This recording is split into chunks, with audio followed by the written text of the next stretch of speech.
Hello दोस्तों, कैसे हैं आप सभी। उम्मीद करता हूँ आप सभी बहुत ही अच्छे होंगे।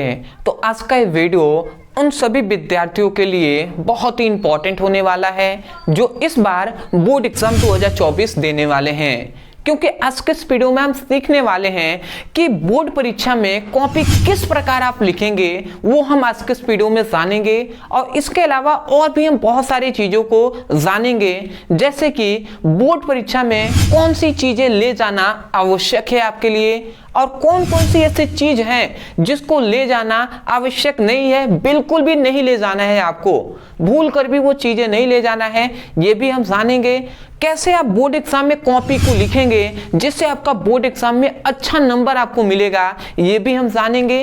और उससे भी खास कि कौन कौन से आपको पेन का ले जाना है, कौन कौन से कलम का आपको यूज करना है, ये सब कुछ हम इसी वीडियो में डिस्कस करने वाले हैं। तो चलिए दोस्तों, हम जान लेते हैं कि ऐसी कौन कौन सी इंपॉर्टेंट टॉपिक हैं। तो चलिए दोस्तों, हम जान लेते हैं कि बोर्ड एग्जाम में कॉपी कैसे लिखना है। तो देखिए, यही बात हमने लिखा है कि बोर्ड परीक्षा में कॉपी कैसे लिखना है, और यहाँ पे 10 आपको बातें हैं इंपॉर्टेंट जिसको आपको जानना है। यदि आप जान लिए तो उससे आपको पता भी चल जाएगा कि आपको बोर्ड एग्जाम में कैसे कॉपी लिखेंगे जिससे आपके बोर्ड एग्जाम में ज़्यादा नंबर स्कोर कर पाएंगे। तो चलिए हम जान लेते हैं। देखिए, वही बात हमने यहाँ पे लिखा हुआ है। हमने लिखा है सबसे पहला, देखिए एक एक बातों को हम आराम से समझते हुए चलेंगे। सबसे पहला लिखा गया है बोर्ड परीक्षा में कौन सी चीजें ले जानी चाहिए। सबसे पहली बात, ये 2 बातें हैं जिसको हमें जान लेना है कि बोर्ड परीक्षा में कौन सी चीजें हमें ले जानी है और क्या नहीं ले जाना है, ये भी हमें जानना है। क्योंकि अक्सर स्टूडेंट ये गलती कर देते हैं जिससे उनको बहुत ही नुकसान हो जाता है। तो सबसे पहली बात कि हमें बोर्ड पेपर जब हम देने जा रहे होते हैं तो हमें क्या क्या ले जाना चाहिए। सबसे पहली बात, सबसे पहला चीज जो है जो हमें ले जाना है जो है प्रवेश पत्र। ये अक्सर स्टूडेंट गलती क्या करते हैं कि प्रवेश पत्र जो होता है वो भूल जाते हैं, वो छोड़ देते हैं। तो याद रखेंगे आप कि प्रवेश पत्र आपको बिल्कुल अनिवार्य है ले जाना। प्रवेश पत्र कभी भी नहीं भूलना है आपको। प्रवेश पत्र आपके जो स्कूल है वहां से मिलता है, तो वहां से आप जरूर ले लेंगे और उसको लेकर जाएंगे।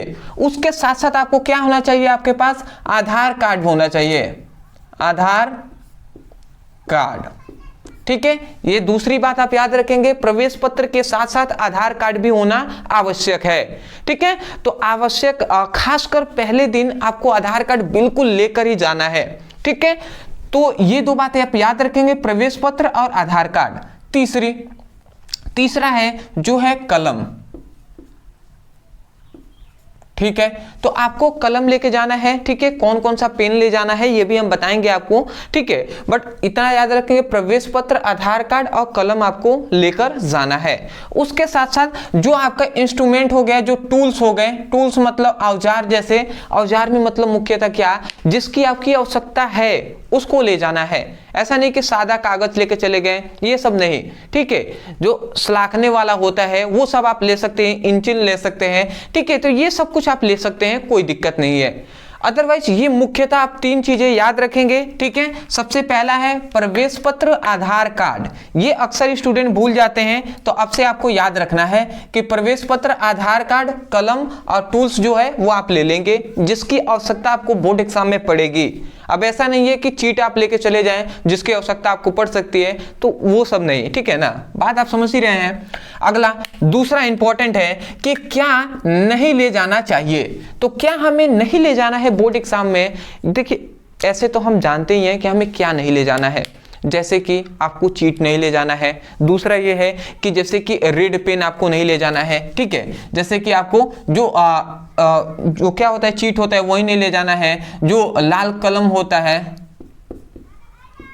ये हमें नहीं ले जाना है। और खासकर एक और बात मैं आपको ऐड करना चाहूंगा इसमें कि अक्सर स्टूडेंट क्या होते हैं, इतना मतलब उनको उत्साह होता है जब पेपर देने जाते हैं तो वो फटा हुआ जीन्स पहन लेते हैं। तो ये बहुत ही गलत बात है। जब मैं अपने बोर्ड एग्जाम क्लास 12 का देने गया था तो उस समय हमने देखा था कि मेरे ही दोस्त, ठीक है, बहुत सारे हैं, ठीक है, स्कूल में, कि मेरे ही स्कूल में पढ़ने वाले लड़के कुछ ऐसे थे जो फटे हुए जीन्स पहन कर चले गए थे। तो उस समय पर उनको बाहर ही गेट के रोक दिया गया था।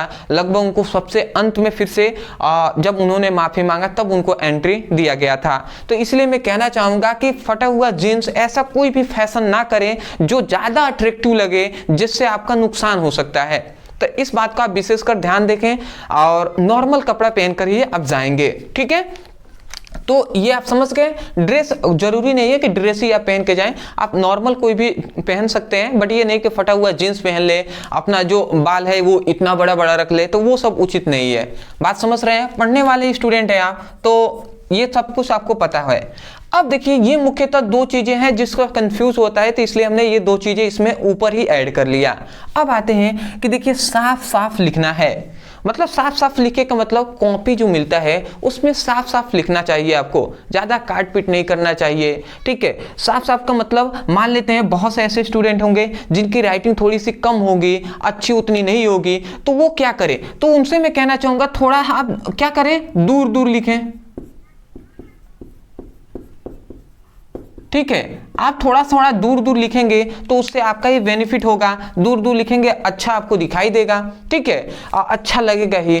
तो साफ साफ लिखने का मतलब है दूर दूर लिखे और सोच समझ के लिखे, ये नहीं कि लिख रहे हैं फिर से गलत हो गया तो उसको काट दे रहे हैं, तो वो सब सही नहीं है, साफ साफ आपको लिखना है।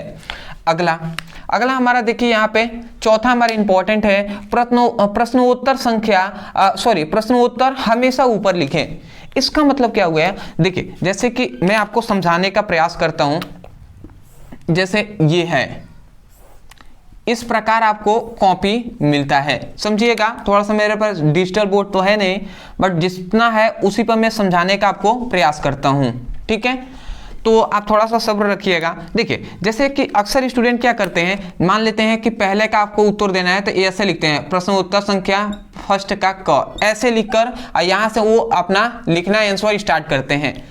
पर मैं ये कहूंगा कि ऐसे आप लिखेंगे तो ज्यादा अट्रैक्टिव नहीं लगेगा। ऐसा नहीं है कि ये बिल्कुल गलत है, ऐसा नहीं है, बट अट्रैक्टिव आपको दिखाना है ना, सबसे अलग भी आपको कॉपी दिखना चाहिए। इसलिए मैं ये कहूंगा कि आप क्या लिखेंगे, आपको अगर मान लेते हैं कि उत्तर संख्या 1 देना है तो यही पे आप लिखेंगे प्रश्नोत्तर, मतलब प्रश्न का उत्तर, इसको हम कहते हैं प्रश्नोत्तर। तो प्रश्नोत्तर, अब मान लेते हैं पहले का आप ख दे रहे हैं क्वेश्चन का, तो प्रश्नोत्तर संख्या पहले का ख, ऐसे आपने लिख दिया और उसको लिखने के जस्ट नीचे आप एक और फिर से दो लाइन इस प्रकार आप क्या कर देंगे, स्लैश देंगे। अब जब स्लैश लेंगे उसके बाद आप पुनः यहां से अपना उत्तर देना स्टार्ट करें, ठीक है। और जब मान लेते हैं एक उत्तर यहां तक आपका समाप्त हो गया तो एक लाइन बीच में स्पेस छोड़ें, उसके नीचे फिर से आप प्रश्न उत्तर संख्या दें, ठीक है। उसके बाद फिर से आप लिखना प्रारंभ करें।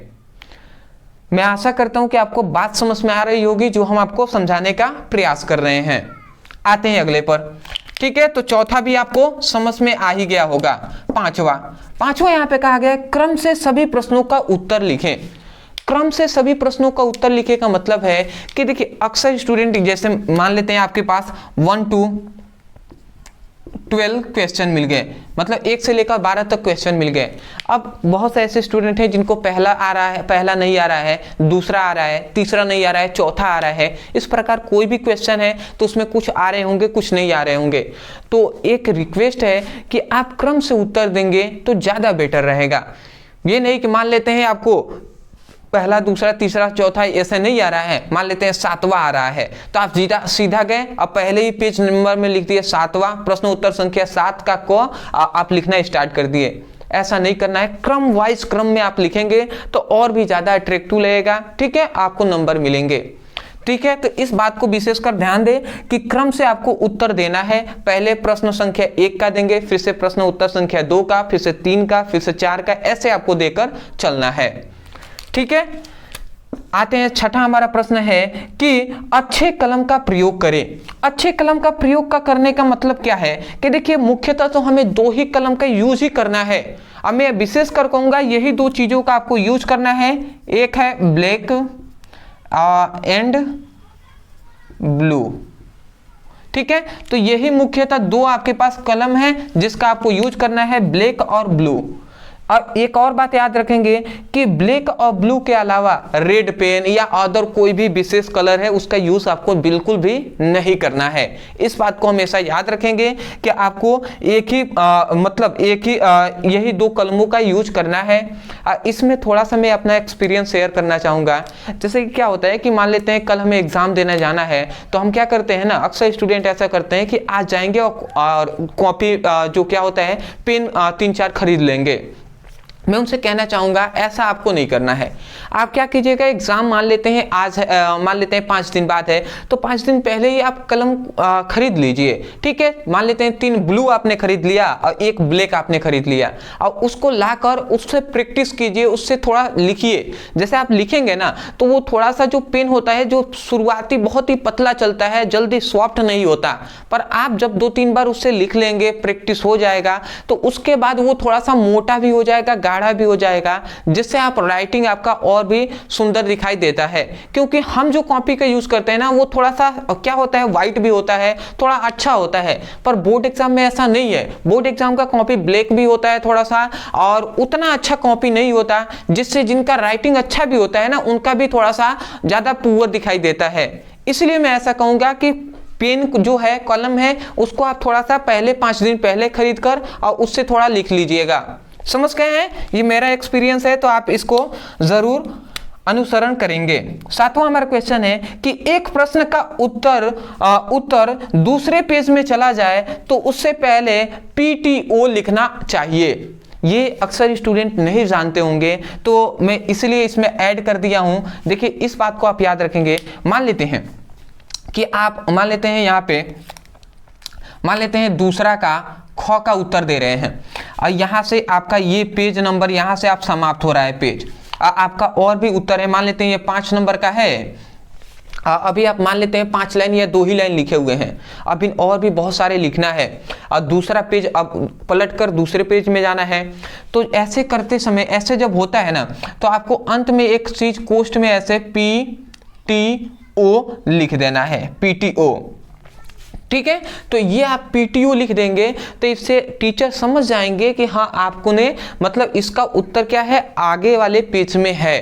ठीक है, PTO का मतलब क्या होता है, प्लीज टर्न ओवर। ठीक है, प्लीज टर्न ओवर मतलब क्या कीजिए, मतलब उत्तर जो है ना वो पीछे अगले पेज में है। नहीं तो ऐसे क्या होता है, 5 नंबर का क्वेश्चन है और टीचर ऐसे समझते हैं कि ये इन्होंने 4 ही लाइन लिखा है, 5 ही लाइन लिखा है, तो वो 5 नंबर की जगह पर 3 नंबर ही दे देते हैं। तो इस बात को हमेशा सेंस से याद रखेंगे, PTO लिख लेंगे। या अगर फिर भी अगर नहीं आता है PTO, तो आप कुछ नहीं करेंगे, तो इतना कम से कम यहां तक लिखकर एक स्लैश ऐसे थोड़ा सा बड़ा सा लाइन इस तरीके से खींच लेंगे। बात ये हमेशा याद रखेंगे।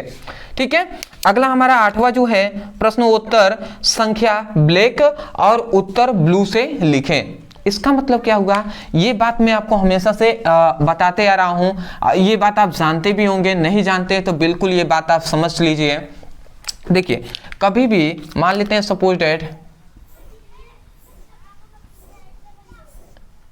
ये एक मान लेते हैं कॉपी आपको मिल गया, तो एक बात याद रखेंगे, बहुत से ऐसे स्टूडेंट हैं जो गलत करते हैं। प्रश्न उत्तर संख्या जो आपको डालना है ना, तो ये ब्लैक से आपको डालना है, प्रश्न उत्तर संख्या पहले का क, इस प्रकार आप हेडिंग डालेंगे। ठीक है, और उसके बाद ब्लैक से आपको हेडिंग डालना है। ठीक है, उसके बाद आप लिखना स्टार्ट करेंगे उत्तर यहां से। तो उत्तर जब लिखेंगे तो ब्लू से लिखेंगे। सबसे पहली बात यह याद रखेंगे, मान लेते हैं सपोज डेट आपको लिखना है कोलराउस का नियम या राउल्ट्स का नियम या किरचॉफ का नियम या ओम का नियम, तो आप पहले प्रश्न उत्तर संख्या पहले का क लिखेंगे इस प्रकार। उसके बाद फिर से ब्लैक पेन से ही आप लिखेंगे, ब्लैक पेन से ही आप क्या लिखेंगे, ओम का नियम, ओम का नियम, ऐसे आप लिखेंगे ब्लैक पेन से। उसके बाद फिर से ऐसे सिलेक्ट करेंगे और उसके बाद फिर से अब यहां से आप ब्लू पेन का यूज करेंगे कि इस नियम के अनुसार। समझ रहे हैं ना, तो इस प्रकार आपको करके लिखना है। मान लेते हैं यहाँ पे आपका समाप्त हो रहा है, मान लेते हैं यहाँ पे आपका एंसो समाप्त हो गया, तो एक लाइन आप बिल्कुल छोड़ेंगे ही छोड़ेंगे, 2 लाइन भी हो जाए कोई दिक्कत नहीं है, बट एक लाइन आप छोड़ देंगे। उसके बाद फिर से यहाँ से आप फिर से लिखेंगे प्रश्न उत्तर संख्या, ब्लू से नहीं बल्कि ब्लैक से लिखना है। बात समझ रहे हैं? तो ये बात आप हमेशा याद रखेंगे। 9th हमारा इंपॉर्टेंट पॉइंट है कि नंबर के अनुसार ही प्रश्न का उत्तर दें। इसका मतलब क्या है कि अक्सर स्टूडेंट ऐसा करते हैं कि 2 नंबर का क्वेश्चन है, 1 पेज उन्होंने लिख दिया, उससे कोई फायदा होने वाला है? आपका ही नुकसान हो रहा है, क्योंकि आपका समय जा रहा है। तो इस बात का विशेषकर ध्यान देंगे कि प्रश्न के अनुसार ही आपको उत्तर देना है। जैसे मैं कुछ एग्जाम्पल आपको बता दे रहा हूं। मान लेते हैं 2 अंक का प्रश्न है, 3 अंक का प्रश्न है, या मान लेते हैं 4 नंबर या 5 अंक का आपका प्रश्न है। तो यदि ऐसा है कि मान लेते हैं 2 अंक का कोई प्रश्न है, तो इसको ज्यादा से ज्यादा आपको 2 से 4 लाइन में लिखना है। 2 से 4 लाइन, 2 से 4 लाइन में आपको उत्तर दे ही देना है। अधिक से अधिक 5 लाइन हो जाएगा, उससे ज्यादा बिल्कुल भी आपको नहीं लिखना है 2 अंक के प्रश्न में। अगर 3 अंक का प्रश्न आता है तो मैं कहूंगा 4 से 6 लाइन के बीच में आप लिख सकते हैं, या 7 भी हो सकता है, या सिंपल में लिखे ना तो 1/2 पेज। ठीक है, हाफ पेज आप आधे पेज लिख सकते हैं। जितना भी आपका पेज है उसके आधे पेज में आप 1 का उत्तर दे सकते हैं। और यदि 5 नंबर या 4 नंबर वाला प्रश्न है तो ये बात आप याद रखेंगे कि 1 पेज बिल्कुल आपको लिखना अनिवार्य ही है। 1 पेज आप फुल लिखेंगे ही लिखेंगे, उससे अधिक मतलब आप देख सकते हैं कि किस प्रकार का है। जैसे कि मान लेते हैं कोई फिजिक्स का, केमिस्ट्री का टॉपिक है, तो 1 पेज तो मुझे लगता है बेटर रहेगा। ठीक है, जैसे कि कोई प्रयोगशाला विधि हो गया तो उसमें 2 पेज भी हो सकता है, कोई दिक्कत नहीं है। जैसे निबंध हो गया हिंदी में तो उससे 1 पेज से अधिक भी हो जाएगा, 1.5 पेज भी, तो कोई दिक्कत नहीं है। बट कुछ चीजें ऐसी होती हैं जिसमें 1 पेज ही आपको लिखना बेटर रहेगा। ठीक है, तो वो क्वेश्चन के अनुसार ही उत्तर देना होता है। अब इतना तो सेंस आपके पास है ही कि किसका उत्तर कितना हमें देना है, तो ये विशेषकर ये बातें आपको ध्यान देना है। अगला हमारा ये अंतिम हमारा पॉइंट आता है जो कि मोस्ट इंपॉर्टेंट है, ज्यादा काटपीट ना करें। ठीक है, तो आपको कटपीट नहीं करना है, बिल्कुल भी आपको कटपीट नहीं करना है। जैसे कि अक्सर स्टूडेंट गलती कर देते हैं, जैसे मान लेते हैं लिखना, ऐसा उन्होंने लिख दिया, अब फिर से लग रहा है उनको नहीं ये तो गलत है, तो वो क्या करते हैं इस प्रकार इस तरीके से करते हैं। ऐसा बिल्कुल भी आपको नहीं करना है। अगर मिस्टेक मान लेते हो भी गया, जैसे आप लिखना लिख रहे हैं, अब मिस्टेक मान लेते हैं अगर हो भी गया, तो आप सिंपल में क्या करेंगे, इस प्रकार एक लाइन, ठीक है, हल्का सा खींच देंगे, उसके बाद छोड़ देंगे वैसे ही। तो ऐसे कभी ज़्यादा सीरियस होकर टीचर चेक भी नहीं करते हैं, तो उनका दिमाग भी नहीं जाएगा, ध्यान भी नहीं जाएगा कि ये कटा हुआ है। ठीक है, तो वो ध्यान से देखेंगे तब उनको पता चलेगा। ऐसे आपको लिखेंगे तो ये ज़्यादा पुअर लग रहा है, ये थोड़ा सा अच्छा लग रहा है, तो यही बात है, तो ऐसे आप करेंगे। तो ये थी कुछ 10 इंपॉर्टेंट पॉइंट्स जिनको आपने जाना इस वीडियो में। अब मैं यही कहूँगा कि इन सभी का यदि आप अनुसरण करते हैं, पालन करते हैं, तो मैं बिल्कुल कह सकता हूँ आप बोर्ड एग्जाम में बहुत ही अच्छे से आप नंबर स्कोर कर पाएंगे। तो मैं यही कहूँगा यदि आपको इस वीडियो से कुछ हेल्प मिला हो तब जाकर वीडियो को कर दीजिएगा लाइक। चैनल पर नए होंगे तो चैनल को सब्सक्राइब कर लीजिएगा, क्योंकि आगे भी हम ऐसे ही कंटेंट आपके लिए प्रोवाइड कराते रहेंगे। और जितने भी आपके दोस्त हैं, बिल्कुल आज आपको बिल्कुल रुकना नहीं है, जितने भी आपके दोस्त हैं उनके पास इस वीडियो के लिंक को जरूर शेयर कीजिए, जिससे वो भी एक ये अच्छी रणनीति समझ पाए। ईर्ष्या नहीं रखना है कि वो जान जाएंगे तो वो हमसे अधिक नंबर ला देंगे। ऐसे बहुत से ऐसे स्टूडेंट हैं जो सोचते हैं, तो ऐसा बिल्कुल भी नहीं सोचना है। आप बिल्कुल ग्रुप में जहां भी हो सके वहां पर इस वीडियो को जरूर शेयर कीजिएगा। तो मिलते हैं एक नए टॉपिक के साथ, तब तक के लिए धन्यवाद।